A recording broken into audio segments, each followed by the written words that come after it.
Assalamualaikum warahmatullahi wabarakatuh. Pada pertemuan 5 ini, saya akan menjelaskan mengenai e-commerce pada mata kuliah Sistem Transaksi Keuangan Digital. Sebelumnya, perkenalkan nama saya Risma Mutiara dengan NPM 102220818 dari kelas C1 Akuntansi. E-commerce diartikan sebagai suatu proses bisnis dengan memakai teknologi elektronik yang menghubungkan antara perusahaan, konsumen, dan masyarakat dalam bentuk transaksi elektronik dan pertukaran atau penjualan barang, servis, dan informasi secara elektronik. Hal itu menurut Munir Fuadi. Adapun faktor pendukung e-commerce, yang pertama cakupan yang luas, yang kedua proses transaksi yang cepat, yang ketiga e-commerce dapat mendorong kreativitas dari pihak penjual secara cepat dan tepat, dan pada pendistribusian informasi yang disampaikan berlangsung secara periodik. Yang keempat, e-commerce dapat menciptakan efisiensi yang tinggi, murah, serta informatif, dan yang kelima, e-commerce dapat meningkatkan kepuasan pelanggan dengan pelayanan yang cepat, mudah, aman, dan akurat. Karakteristik e-commerce yaitu terjadinya transaksi antar dua belah pihak. Yang kedua, adanya pertukaran barang, jasa, dan informasi. Yang ketiga, internet merupakan medium utama dalam proses atau mekanisme perdagangan tersebut. Sedangkan, menurut Nurfansa Wirasakti, karakteristik e-commerce yaitu yang pertama transaksi tanpa batas, yang kedua transaksi anonim, yang ketiga produk digital dan non-digital, dan yang keempat produk barang tak berwujud. Jenis-jenis transaksi e-commerce. Yang pertama ada business to business atau B2B. Diartikan sebagai sistem komunikasi bisnis online antar pelaku bisnis. Hal itu menurut Ono W. Purbo. Yang kedua, business to consumer atau B2C. Merupakan transaksi retail dengan pembeli individual menurut Munir Fuadi.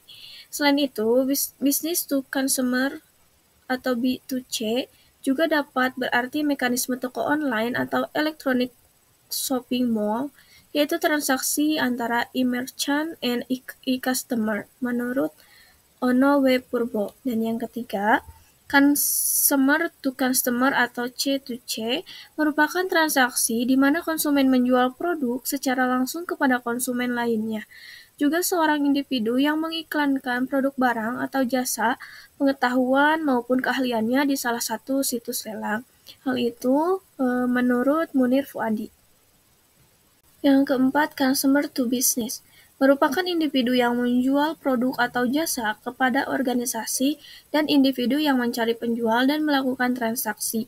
Yang kelima, non-business electronic commerce meliputi kegiatan non-bisnis seperti kegiatan lembaga pendidikan, organisasi laba, dan keagamaan dan lain-lain. Yang keenam, intra-bisnis atau organisasional atau electronic commerce. Kegiatan ini meliputi semua aktivitas internal organisasi melalui internet untuk melakukan pertukaran barang, jasa, dan informasi, menjual produk perusahaan kepada karyawan, dan lain-lain. Selanjutnya, jenis-jenis konsumen dalam kegiatan transaksi e-commerce. Yang pertama ada konsumen individual, yaitu konsumen ini lebih banyak diperhatikan oleh media. Yang kedua, konsumen organisasi.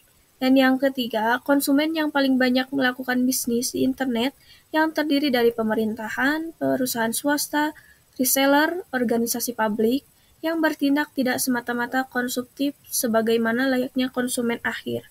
Konsumsi dilakukan untuk membuat produk baru maupun melakukan modifikasi.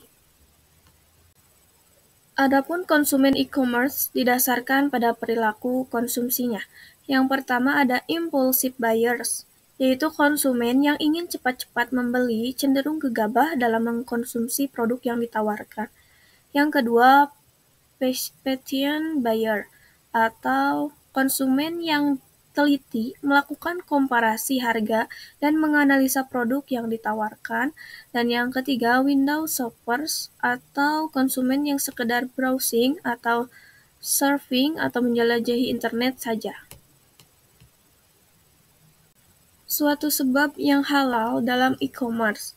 Kontrak e-commerce yang dibuat haruslah memenuhi norma-norma yang hidup dalam masyarakat. Adanya aturan yang jelas mengenai hal-hal apa saja yang boleh dan tidak boleh dilakukan, beserta sanksinya yang disebutkan oleh penjual atau merchant memberikan pengertian bahwa kontrak yang terjadi dalam e-commerce secara tidak langsung telah memenuhi syarat suatu sebab yang halal, bahwa kontrak atau perjanjian yang dilakukan antar pihaknya mempunyai sebab yang halal sebagai dasar perjanjian. Ada beberapa masalah-masalah hukum e-commerce. Yang pertama ada keaslian data, yang kedua ada keabsahan atau validity, yang ketiga kerahasiaan atau confidentiality atau privacy, yang keempat keberadaan barang atau availability, yang kelima pembuktian kecakapan para pihak, dan yang terakhir ada yurisdiksi. Cukup sekian pembahasan dari saya mengenai e-commerce. Mohon maaf apabila ada kesalahan. Wabillahi taufik wal hidayah. Wassalamualaikum warahmatullahi wabarakatuh.